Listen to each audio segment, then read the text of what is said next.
Alexandre Ortiz, bonjour. Alexandre Ortiz, vous êtes étudiant en deuxième année de droit à l'université de Perpignan et vous êtes dans un groupe qui n'a pas apprécié cette nouvelle qui fait que sur 44 universités de droit en France, villes universitaires. Sur 44 villes universitaires en France, Perpignan n'arrive qu'en 40e position. Et c'est pas la qualité de l'enseignement qui est en jeu. Non, loin de là. C'est quoi le problème, Alexandre? Le problème, c'est la vie étudiante, l'offre culturelle, la politique envers les étudiants, enfin tout ce qui est le à côté de l'enseignement au sein de l'université. Donc à côté, on est très mal noté, ça tire Perpignan vers le bas. Et donc on se retrouve 40 sur 44e alors qu'on a quand même un enseignement de qualité avec des profs, avec des bons profs. Voilà. Il faut travailler vraiment sur ce sujet-là pour faire revaloriser notre territoire, notre université, et donc revaloriser également nos diplômes pour que c'est une meilleure qualité. Alors, est-ce qu'il n'y a pas un pass culture à l'université? Alors, il y a un pass culture, mais le problème c'est qu'il n'est pas assez développé parce que il faut voir qu'on réfléchit à l'échelle d'un territoire. Le PVD, c'est pas que Perpignan, c'est dans d'autres départements, d'autres villes. Il y a Narbonne, il y a Mende. Mende, Tavel, Carcassonne, Font-Romeu. Donc on a plusieurs villes, et le problème c'est que déjà, premièrement, le pass culture ne s'applique pas à tous les étudiants. Il s'applique que pour les étudiants à Perpignan. Vous avez dans le pass culture des réductions, par exemple pour le cinéma. Bon, l'étudiant qui prend le pass culture au campus de Narbonne, s'il veut une place de cinéma, c'est des places de cinéma pour Perpignan. Je ne citerai pas le cinéma, mais c'est pour Perpignan. Donc à quoi ça va lui servir? Donc déjà, il y a une inégalité de traitement de là où on est par rapport dans le PVD. Mais il n'y a pas assez d'offres, il faut retravailler ce pass culture. Il faut vraiment que le pass culture redevienne un sésame dans la ville, un sésame pour vivre dans la ville et profiter et avoir une offre de choix, une vie étudiante de qualité. C'est ça qui est essentiel. Est-ce que vous avez accès aussi à la gastronomie? Parce que moi, dans la culture, je mets la gastronomie, la dégustation de vin. Parce que vous êtes ici, vous n'allez pas vous mettre la tronche au Jack Daniels, quoi. Enfin, vous pouvez. Alors on sera d'accord que la gastronomie fait partie de la culture, c'est la culture française. Mais non, alors le pass culture ne donne pas accès à des réductions pour... Donc une de vos premières revendications, fondamentalement, ce serait de revoir le pass culture. De revoir le pass culture, de le refonder et de lui appliquer une nouvelle dynamique. Donc de vraiment rencontrer les nouveaux acteurs afin de proposer des nouvelles coopérations, universités, acteurs, pour vraiment l'enrichir, l'étoffer et que vraiment ce soit le sésame à avoir dans son portefeuille, le sésame de l'étudiant, la carte. Donc le nouveau président, ça devrait vous aller, c'est un juriste. Oui, alors... Donc vous avez peut-être plus de facilité à dialoguer entre juristes. Bon, alors on ne s'est pas encore beaucoup fréquenté puisqu'il a été élu très récemment, moi aussi, donc je suis élu étudiant. Je suis élu depuis très peu de temps, on n'a pas eu le temps.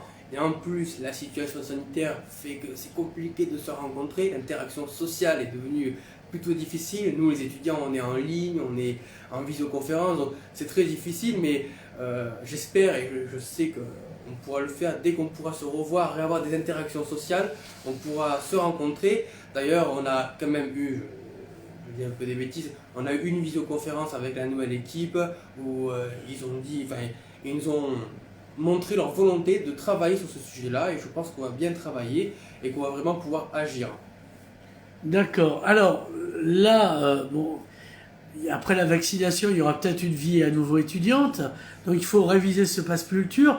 Alors il y a aussi, tu es en deuxième année, enfin vous êtes en deuxième année, vous irez sûrement en troisième, et donc ce qui vous attend, c'est le campus Mailly. Voilà. Mais au campus Mailly, apparemment il y a des problèmes. Tous les étudiants n'ont pas envie d'y aller, quoi. Alors, mais donc, dans l'association qu'on a créée, donc une ambition pour le PVD et son territoire qui veut revaloriser tout ça, on a des étudiants qui sont au campus Mailly, ou en droit ou en AES, donc de la faculté juridique. Et moi j'y vais assez régulièrement, donc on a quelques problèmes qui nous remontent. Le problème, il faut savoir en réalité énoncer ce problème pour pouvoir le résoudre. Et ça, comme en mathématiques un peu. Comme en mathématiques, on a eu du mal à mettre le doigt, le bon diagnostic sur la chose. Et le problème, tout simplement, c'est que les étudiants et la communauté gitane du quartier Saint-Jacques, on ne vit pas ensemble. On vit à côté, côte à côte. On est un peu vu comme des intrus. On est arrivé là, venu du ciel, boum, le campus Maï. Voilà. On n'est pas vraiment vu comme des habitants du quartier. On est vraiment considérés comme des intrus. On vit à côté, on ne vit pas ensemble. Et je pense que c'est ça qu'il faut revoir. Il n'y a plus de contrat social entre nous et la communauté gitane. Et c'est ça qu'il faut... Un contrat social, c'est droit et devoir qui engage les deux contractants. Exactement. Il faut créer un lien et ça crée des tensions cette situation. Moi, le nombre d'étudiants qui sont venus me dire « Ah, j'ai garé ma voiture, on me l'a abîmée, on me l'a scie.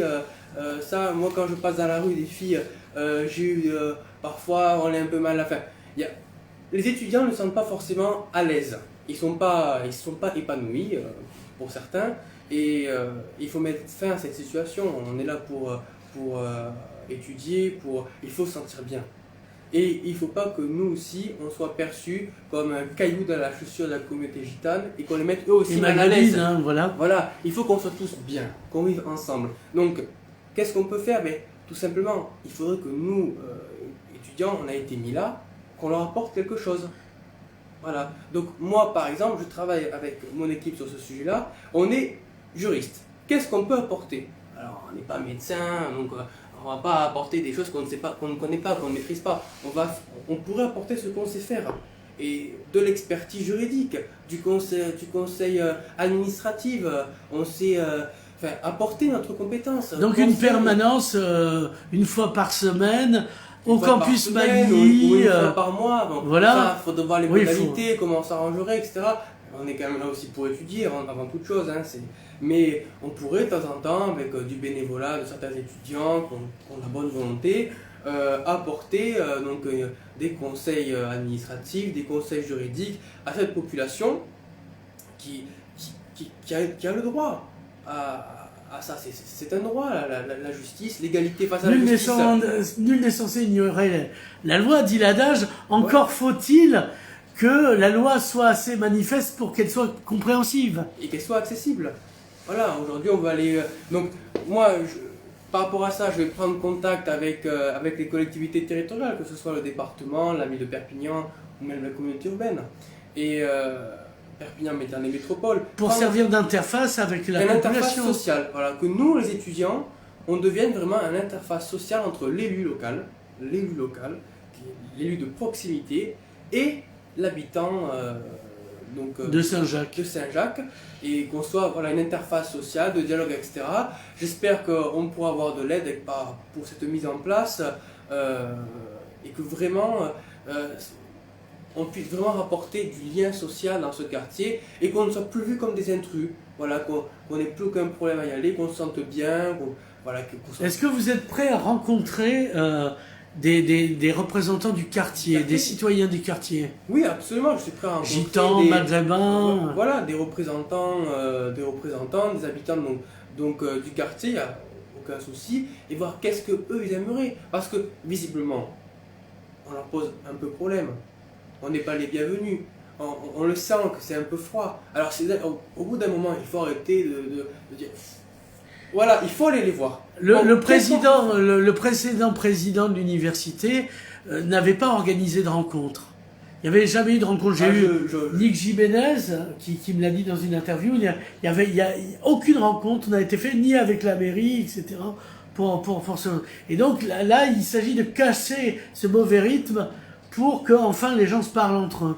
Écoutez, moi je ne suis pas avocat ni procureur, je ne suis pas là pour juger ce qui s'est fait, c'est pas mon problème. Moi je suis étudiant, voilà, je sais que je vais aller au campus Maï en septembre. Entre temps, je me suis présenté aux élections en octobre, aux élections universitaires, je suis représentant de tous les étudiants. Donc voilà, moi je commence à me pencher sur le sujet maintenant et j'agis au jour le jour. Je vois le problème maintenant. Ce qui s'est passé hier, c'est pas mon affaire. Donc voilà, aujourd'hui il faut renouer un lien. Je ne sais pas ce qui a été fait dans le passé. Bon voilà, moi aujourd'hui je propose des choses. J'espère que je serai que nous serons, donc, parce qu'on va le faire en nom de l'association, pas en mon nom, mais que nous serons soutenus donc, par l'université, par la ville et par les acteurs locaux, tout simplement. Alors, vous m'avez parlé en micro que vous avez regardé le programme de Louis Alliot et vous avez entendu parler d'une radio gitane. Oui, alors, j'ai entendu parler. Est-ce que vous allez devenir gitan pour faire de la radio? Mais non, justement, on est habitant du quartier.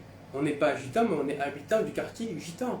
Donc, enfin, habitant, on étudie, enfin, on fait partie, on doit faire partie de ce quartier et s'y intégrer pleinement. Alors, pourquoi pas, justement, proposer, donc, je sais pas comment ça va s'organiser, cette radio, ça va être chapeauté par la mairie ou ça sera juste financé et organisé par les gens qui animeront cette radio. Mais voilà, allez, quand elle va être mise en place, rencontrer des acteurs qui vont organiser cette radio et dire voilà, on est étudiant, on fréquente le quartier gitan, on y étudie, est-ce que nous aussi on peut y participer?